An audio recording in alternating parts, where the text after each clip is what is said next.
Hello दोस्तों, rapid gentle permanent homeopathy में एक बार फिर से आपका बहुत बहुत स्वागत है। मैं doctor Usha Katare, homeopathic physician and dietitian. आज हम बात करने वाले हैं गर्मियों से रिलेटेड एक बहुत ही इंपॉर्टेंट टॉपिक के बारे में, फूड पॉइजनिंग के बारे में। यस फ्रेंड्स, आज हम बात करेंगे फूड पॉइजनिंग के बारे में कि ये हमेशा गर्मियों के मौसम में ही ज़्यादातर लोगों को क्यों होती है और इसके क्या कारण हैं, कैसे इसका ट्रीटमेंट हम कर सकते हैं, क्या इसका मैनेजमेंट हम कर सकते हैं। तो सबसे पहले तो फूड पॉइजनिंग क्या होता है, मतलब खाने से जहर चढ़ना नहीं। फूड पॉइजनिंग का कुछ इस तरीके का ही मतलब होता है, मतलब फूड की वजह से हमारी बॉडी में कुछ डिसीज़ का होना, इसे बोलते हैं फूड पॉइजनिंग। तो इसमें ये होता किस वजह से है, ये खाने की ही किन्हीं चीज़ों की वजह से हमारी बॉडी में होता है जो कि हम प्रॉपरली नहीं लेते हैं या हम गलत चीज़ें खा पी लेते हैं, जिसकी वजह से हमें फूड पॉइजनिंग की प्रॉब्लम होने लगती है। तो सबसे पहले तो हम ये देख लेते हैं कि किस तरीके का खाना खाने की वजह से हमें फूड पॉइजनिंग होती है। तो अगर हम बहुत दिनों का रखा हुआ बासी खाना या गलती से हमने कोई सड़ा हुआ खाना खा लिया है तो उसकी वजह से भी हमें फूड पॉइजनिंग होने लगती है। मान लीजिए कोई सब्जी या कुछ चीज़ हमने बनाई है और उसमें बैक्टीरियल एक्टिविटी हो चुकी थी या उसमें बैक्टीरिया प्रेजेंट थे जो कि हमारे सेहत के लिए बिल्कुल भी सही नहीं होते हैं। तो अगर हमने उस खाने को खा लिया है बिना ये देखे कि इसमें बैक्टीरियल एक्टिविटी हो चुकी है, तो उसकी वजह से भी हमें फूड पॉइजनिंग की प्रॉब्लम हो सकती है। तो अब हम देखते हैं कि इसके सिम्टम्स क्या क्या हमारे शरीर पर आते हैं जिसकी वजह से हम इसे फूड पॉइजनिंग कहते हैं। तो सबसे पहले तो हमें लूज़ मोशन लगेंगे, उसके बाद में हमें वॉमिटिंग होने लगेगी, हमारा जी घबराने लगेगा, सांस लेने में बहुत प्रॉब्लम होने लगेगी, हमारे पेट में बहुत ही तेज़ दर्द उठेगा, क्रैम्प आने लगेंगे, मतलब ऐंठन आने लगेगी हमारे पेट में, हमें बहुत ज़्यादा वीकनेस होने लगेगी, ऐसा मन करेगा कि हम बस बिस्तर में पड़े रहें, उठे ही नहीं, इतनी ज़्यादा कमज़ोरी महसूस होने लगेगी। पूरे शरीर में पानी की कमी हो जाएगी क्योंकि उल्टी और दस्त के थ्रू हमारी बॉडी का बहुत सारा पानी निकल जाएगा, जिसकी वजह से हमारी पूरी स्किन ड्राई हो जाएगी, चैप्ड स्किन हो जाएगी, सूखा सूखा सा लगेगा, होंठ फटेंगे, टंग बिल्कुल ड्राई हो जाएगी। ये सारे डिहाइड्रेशन के सिम्टम्स भी हमें फूड पॉइजनिंग में देखने को मिलेंगे। तो इस तरीके से ये सारे सिम्टम्स देखने को मिलते हैं। सबसे मेन सिम्टम होते हैं उल्टी, दस्त लगना और जी मचलना और पेट में दर्द होना। ये तो होता ही है अगर किसी को फूड पॉइजनिंग होती है। तो क्या क्या कारण हो सकते हैं जिसकी वजह से फूड पॉइजनिंग होती है।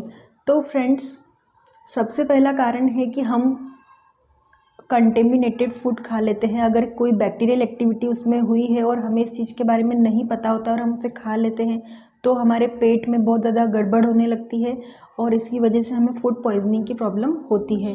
मान लीजिए अगर हम कोई सब्ज़ी खरीद कर लाते हैं मार्केट से और उसे हम बिना धोए ही पका देते हैं या ऐसे ही खा लेते हैं तो हमें उसकी वजह से भी कई बार फूड पॉइजनिंग हो जाती है। क्योंकि जब हम कोई सब्ज़ी खरीद कर बाहर से लेकर आते हैं तो हमें नहीं पता होता कि वो किन किन जगहों से होकर हमारे पास आई है, मतलब वो इससे पहले कहाँ कहाँ पर रखी गई, कैसा कैसा माहौल था वहाँ पर गंदगी तो नहीं थी, उस गंदगी में से कोई बैक्टीरिया वगैरह तो नहीं उस पर आ गया है, या ऐसी कोई जगह जो बिल्कुल साफ़ सुथरी नहीं थी और वहाँ पर ये सब्ज़ी रखी थी।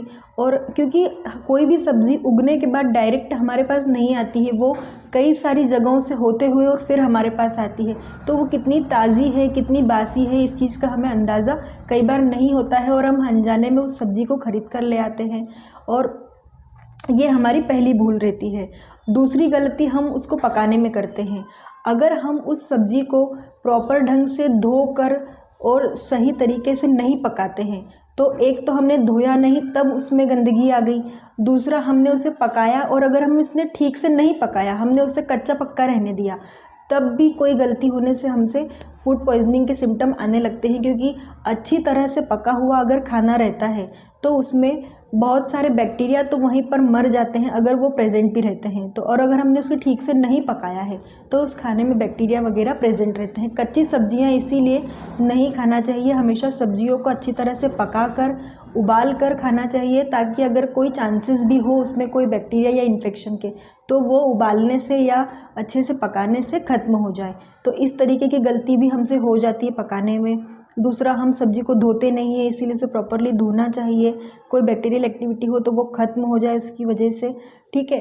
दूसरा, हम कई दिनों का पैक्ड खाना अगर खाते हैं, पैक्ड खाना मतलब कोई पैकेट्स में फूड पैक रहता है और उसे हम बड़े शौक से खाते हैं, लेकिन हम ये देखना भूल जाते हैं कि ये खाना कितना पुराना है, क्योंकि मैक्सिमम टाइम ऐसा होता है कि पैक्ड फूड के अंदर बैक्टीरियल एक्टिविटी होती ही है, क्योंकि वो बहुत लंबे टाइम से पैक रहता है और हम उसे खा लेते हैं। तो इसकी वजह से भी कई बार फूड पॉइजनिंग की प्रॉब्लम हमें होने लगती है, हमारे पेट में तेज़ दर्द होने लगता है इस तरीके का खाना खाने के बाद में। तो इन सारी चीज़ों की हमें सावधानियां रखनी चाहिए, ये सब कारण होते हैं फूड पॉइजनिंग होने के। अब इसका मैनेजमेंट, हम इसका कैसे मैनेजमेंट कर सकते हैं अपने लेवल पर। तो अगर आपको फूड पॉइजनिंग की प्रॉब्लम हो गई है तो उसके बाद सबसे पहले तो आप अपना हाइड्रेशन लेवल मेंटेन कीजिए। मतलब अगर आपके शरीर में उल्टी और दस्त बहुत ज़्यादा होने की वजह से डिहाइड्रेशन की प्रॉब्लम हो गई है तो सबसे पहले तो आप फ्लूइड का इंटेक बढ़ाइए। मतलब आपको बहुत ज़्यादा अमाउंट में पानी पीना रहेगा, आपको बार बार पानी पीना है। अगर आप चाहें तो फलों का जूस भी पी सकते हैं, फ्रूट जूस भी बहुत हेल्प करते हैं फूड पॉइजनिंग में। अगर डिहाइड्रेशन हुआ है तो उससे हमें राहत दिलाने में बहुत हेल्प करते हैं। तो फलों का जूस अच्छे से पीना चाहिए, बहुत ज़्यादा अमाउंट में पानी पीते रहना चाहिए, हर थोड़ी थोड़ी देर में पानी पीते रहना चाहिए। हाँ, सब्जियां अगर आप खाते हैं, अगर आपको फूड पॉइजनिंग हो गई है तो उस वक्त आपका डाइजेशन बहुत ज़्यादा हेवी फूड को डाइजेस्ट करने के लिए तैयार नहीं रहता है। तो ऐसी कंडीशन में आपको फूड पॉइजनिंग होने के 3-4 दिनों तक बहुत ही हल्का फुल्का खाना खाना चाहिए, जो कि आपका डाइजेशन अच्छे से हो सके। जैसे ओट्स खाना चाहिए, जैसे फाइबर वाली चीज़ें खानी चाहिए, जैसे कि हल्का फुल्का खाना, थूली या खिचड़ी या पतली चीज़ें खाना चाहिए जो कि जल्दी से डाइजेस्ट हो जाए, आपको ज़्यादा मेहनत नहीं करनी पड़े, ठीक है। उसके अलावा डेली रूटीन में आपको सब्जियों को प्रॉपरली धो के उबाल के बनाना चाहिए, कच्ची सब्जियां खाने से बचना चाहिए। आपको सब्जियों को ठंडे एटमॉस्फेयर में से निकाल के डायरेक्ट नहीं खाना चाहिए। मतलब बैक्टीरिया वहाँ पर ज़्यादा ग्रो करते हैं जहाँ पर ठंडा मौसम रहता है, मतलब कि ठंडे मौसम में बहुत जल्दी जल्दी बैक्टीरिया ग्रो करते हैं। तो अगर आप फ्रिज में कोई सब्जी या कुछ रखते हैं और अगर डायरेक्ट आप उसे ठंडा ठंडा निकाल के खा लेते हैं तो कई बार चांसेस होते हैं कि उसमें भी बैक्टीरियल एक्टिविटी हो जाती है। तो ऐसे में आपको खाना ऐसे नहीं खाना है। आप कोई भी सब्ज़ी एकदम से फ्रिज में से निकाल के नहीं खाना है, उसे थोड़ा सा गर्म करना है, उसका टेम्परेचर मेंटेन करना है, उसके बाद उसे खाना है, ताकि अगर उसमें कोई बैक्टीरियल एक्टिविटी हो भी गई हो तो वो गर्म करने से ख़त्म हो जाए। तो इस तरीके से आपको एकदम कूल खाना नहीं खाना चाहिए। दूसरा, आपको हमेशा कोशिश यही करना चाहिए कि आप गर्मा गर्म बना हुआ ताज़ा खाना खाएं। मतलब खाना बनते ही थोड़ी देर बाद उसे खा लेना चाहिए, उसे बहुत देर तक रखना नहीं चाहिए, ओवरनाइट नहीं करना चाहिए, क्योंकि एकदम ताज़ा बना हुआ खाना बिल्कुल बैक्टीरिया से फ्री रहता है, उसमें कोई सड़न नहीं रहती है, वह बासी नहीं होता है और उससे किसी भी तरीके की कोई प्रॉब्लम होने के कोई चांस नहीं रहते हैं, वह पूरी तरीके से सेफ़ और सिक्योर होता है। तो गर्मा गर्म बना हुआ खाना हमें खाना चाहिए, वो सबसे ज़्यादा सेफ़ रहता है हमारी हेल्थ के लिए, और उसमें किसी भी तरीके की फूड पॉइजनिंग की प्रॉब्लम भी नहीं होती है, क्योंकि वो बिल्कुल हैंड टू हैंड बना हुआ होता है। तो इस तरीके से हमारा डाइटरी मैनेजमेंट करना चाहिए। फूड पॉइजनिंग अगर हो जाए तो हमें ये सारी चीज़ें करनी चाहिए और हमेशा अपने खाने के रख रखाव का पूरा ध्यान रखना चाहिए कि खाना बिल्कुल सेफ़ हो। अब अगर हम होम्योपैथिक मेडिसिन की बात करें तो बहुत ही अच्छी अच्छी मेडिसिन है हमारे पास, जिससे फूड पॉइजनिंग की प्रॉब्लम में आपको राहत मिल सकती है। सबसे पहली मेडिसिन है arsenicum album medicine. Yes friends, arsenic medicine में जो दस्त लगते हैं वो बिल्कुल राइस वाटरी होते हैं, मतलब चावल के धोए हुए पानी के जैसे दस्त होते हैं, एकदम पतले पतले और बार बार दस्त आते हैं। उल्टियाँ भी आपको बहुत ज़्यादा होंगी, पानी के जैसी ही होंगी। आप थोड़े से दस्त और उल्टी में ही इतने ज़्यादा कमज़ोर महसूस करेंगे, इतने डेबिलिटेड हो जाएंगे, बहुत ही ज़्यादा आपकी हालत ख़राब हो जाएगी और आपको पूरे टाइम इरिटेशन फील होगा, आपको घबराहट होगी कि ये मुझे क्या हो गया, ये मुझे क्यों हो गया। आपको नींद भी नहीं आएगी, आप तड़पते रहेंगे पूरे टाइम।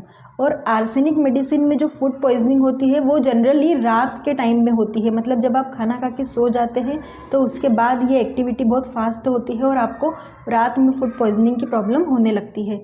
तो ऐसी कंडीशन में अगर आप आर्सेनिक एल्बुकम मेडिसिन की 30 या 200 पोटेंसी दिन में 3 बार 2 से 3 दिनों तक अगर आप लेते हैं 10-10 गोली, तो ये आपको बहुत ही अच्छे रिजल्ट देगी। आपको फूड पॉइजनिंग की प्रॉब्लम से बहुत जल्दी राहत मिलेगी। दूसरी मेडिसिन है friends veratrum album medicine. Veratrum album medicine में फूड पॉइजनिंग होने के साथ साथ में बहुत ही ज़्यादा पसीना आता है, वो भी बहुत ठंडा रहता है, और आपके पेट में से खाने का एक एक कण जब तक नहीं निकल जाता है तब तक आपको वॉमिटिंग होती ही रहती है और आपको नोशिया फील होता रहता है, जब तक पूरा पेट खाली नहीं हो जाता तब तक। तो इस तरीके के अगर आपको सिम्टम्स दिखाई देते हैं फूड पॉइजनिंग के, तो आपको वेरेट्रम एल्बम मेडिसिन की 30 या 200 पोटेंसी 3 से 4 दिनों तक दिन में 3 बार 10-10 गोली अगर आप लेते हैं तो आपको फूड पॉइजनिंग की प्रॉब्लम में राहत मिलेगी और आपको स्वेटिंग की प्रॉब्लम भी नहीं होगी। फ्रेंड्स, एक मेडिसिन है हमारे पास कार्बोवेज। कार्बोवेज मेडिसिन में पेशेंट को इतनी ज़्यादा नोशिया और वोमिटिंग होता है, इतने ज़्यादा दस्त लगते हैं कि वो पूरी तरीके से फेंट हो जाता है, मतलब बेहोशी की हालत उसकी होने लगती है। उसे भी बहुत ज़्यादा पसीना आने लगता है, उसके पेट में बहुत ज़्यादा गैसेस बनने लग जाती है, मतलब फूड पॉइजनिंग के साथ साथ उसके पेट भी पूरा ख़राब हो जाता है, बहुत ज़्यादा गैसेस होती है और उसका पेट भी दर्द करने लगता है। तो इस तरीके के अगर सिम्टम देखने को मिलते हैं तो हमें कार्बोवेज मेडिसिन की 30 पोटेंसी पेशेंट को प्रिस्क्राइब करना है, दिन में 3 बार 10-10 गोली 4 से 5 दिनों तक। तो इससे पेशेंट को बहुत ही अच्छे रिजल्ट देखने को मिलते हैं। एक मेडिसिन है एलोसोकोट्रिना मेडिसिन।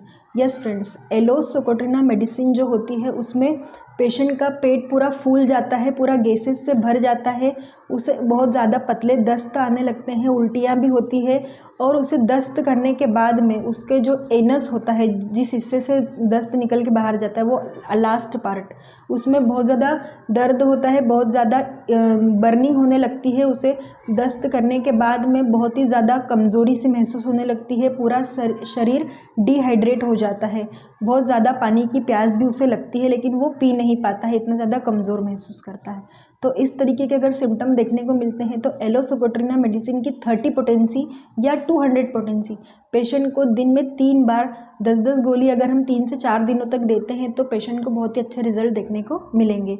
एक मेडिसिन है फ्रेंड्स चाइना मेडिसिन में भी ज़्यादातर फूड पॉइजनिंग रात के टाइम में होती है और इसे किसी भी तरीके का दर्द नहीं होता है। जब उसे फूड पॉइजनिंग की प्रॉब्लम होती है तो उसके पेट में भी दर्द नहीं होता है, डायरिया भी बिना पेन के हो जाता है, उसे वॉमिटिंग भी होती है, उसमें भी कोई बहुत ज़्यादा तकलीफ नहीं होती है, लेकिन वॉमिटिंग और दस्त बहुत ही ज़्यादा अमाउंट में इसे होते हैं चाइना मेडिसिन में। तो इस मेडिसिन की भी अगर हम 30 पोटेंसी पेशेंट को दिन में 3 बार 4 से 5 दिनों तक देते हैं 10-10 गोली, तो इसके बहुत ही अच्छे रिजल्ट देखने को मिलते हैं।